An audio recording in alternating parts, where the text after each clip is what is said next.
গোল পার্থক্যের নিরিখে সদ্য আইএসএল চ্যাম্পিয়ন দল ইস্টবেঙ্গলকে হয়তো এই বছর এইটুকুও জায়গা ছাড়তে রাজি নয় প্যানাগিওতিস দিলেম্পেরিস বা এই প্যানসের মোহনবাগান দল। কেননা প্রথম ম্যাচটা নমো করে হয়েছে, মোহনবাগান জিতেছে ডার্বিতে। তো তারপরে ইস্টবেঙ্গল দলের খেলা ছিল, যেখানে ইস্টবেঙ্গল দল 8-0 গোলে হারিয়েছিল সিআইএসএফ দলকে। তো সেই জায়গাতে বেশ কিছু ইস্টবেঙ্গল সমর্থক এই রেজাল্টটাকে বেশ হাইপ ক্রিয়েট করছিল নিয়ে। হ্যাঁ, 8-0 গোলে হারিয়েছে, যথেষ্ট ভালো রেজাল্ট। তো সেই জায়গাতে মোহনবাগান দলও কিন্তু আজকে 8-0 গোলে হারিয়ে সেই সমস্ত ইস্টবেঙ্গল দর্শকদের বা সমর্থকদের মুখটা বন্ধ করে দিল। আজকে মোহনবাগান দল 8-0 গোলে হারালো সাউথ ইউনাইটেড এফসিকে।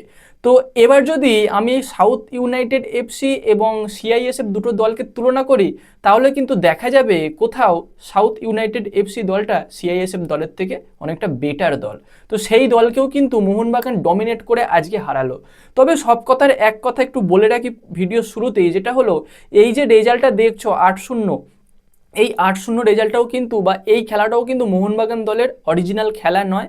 এমনকি এটাও বলতে পারি যে এই যে দলটার বিরুদ্ধে মোহনবাগান খেললো, এই খেলাটাও কিন্তু মোহনবাগানের খুব বড় পরীক্ষা নয়। এরপরে মোহনবাগান দলের খেলাও আরও উন্নত হবে এবং সেই সঙ্গে যে সমস্ত অপোনেন্টগুলো আসবে, সেই অপোনেন্টগুলো অনেকটা উন্নত হবে বা কঠিন অপোনেন্ট আসবে বলে ব্যক্তিগত আমার ধারণা।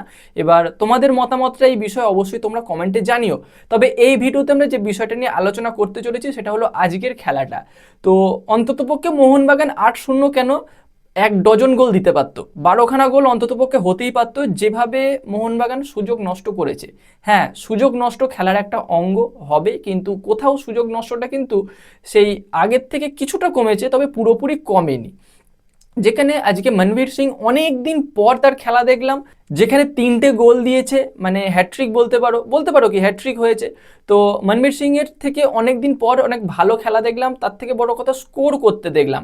আরও 2টো গোল মনবীর দিতে পারতো, হেলায় মিস করেছে।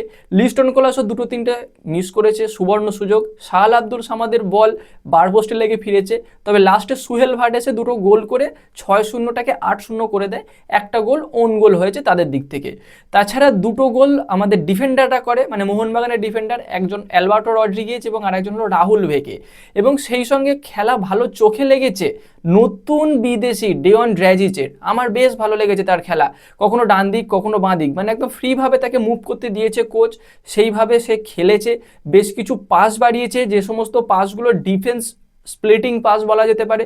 তবে এরপরে যে অপোনেন্ট আসবে, মানে আস্তে আস্তে যখন গ্রুপ স্টেজ ছেড়ে মানে কোয়ার্টার ফাইনাল বা নকআউট স্টেজে যাবে, সেই সব ক্ষেত্রে কিন্তু অনেক কঠিন অপোনেন্ট আসবে। সেই সব ক্ষেত্রে আশা করব এই রকম ডিফেন্স চেরা পাস বা ডিফেন্স স্প্লিটিং পাস বাড়াবে এই ডিওন ড্র্যাজিচ এবং মোহনবাগান গোল করবে। আর মনবীর সিং এর জায়গায় যখন জেমি ম্যাকলারেন থাকবে, তখন স্কোর করার কিন্তু একটা এবিলিটি আরও বাড়বে বা গোল নষ্ট করার প্রবণতা বাড়বে এই দলটার, বলা যেতে পারে।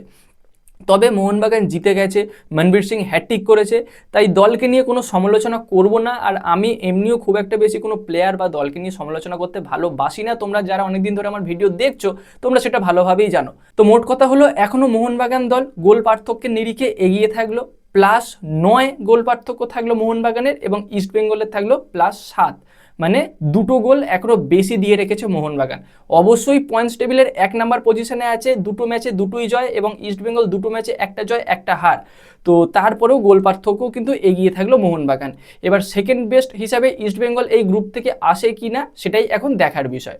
তো আপাতত এইটুকু আপডেট, এইটুকু খবর তোমাদের সঙ্গে শেয়ার করার ছিল, করলাম। কেমন লাগলো ভিডিওটা কমেন্টে জানিও, এবং এইরকম আপডেট আরও বেশি বেশি করে পেতে চাইলে আমাদের চ্যানেলটাকে সাবস্ক্রাইব করে দিও, তার পাশের বেল আইকনটাকে অন করে দিও। তো গাইস, এই ভিডিওতে এই পর্যন্তই, দেখা হচ্ছে পরবর্তী ভিডিওতে। Bye bye.